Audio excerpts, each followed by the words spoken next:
এখানে অনেকক্ষণ ঘোরাঘুরি করলাম, অনেক ভালো লাগছে। আজকের মাউন্টেনটা দেখে অবাক হয়ে গেলাম, আসলে এত সুন্দর মাউন্টেন এর আগে কখনো দেখিনি।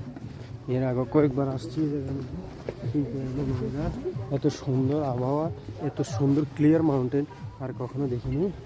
অনেক সময় পার করছি, এখন আমরা যাচ্ছি।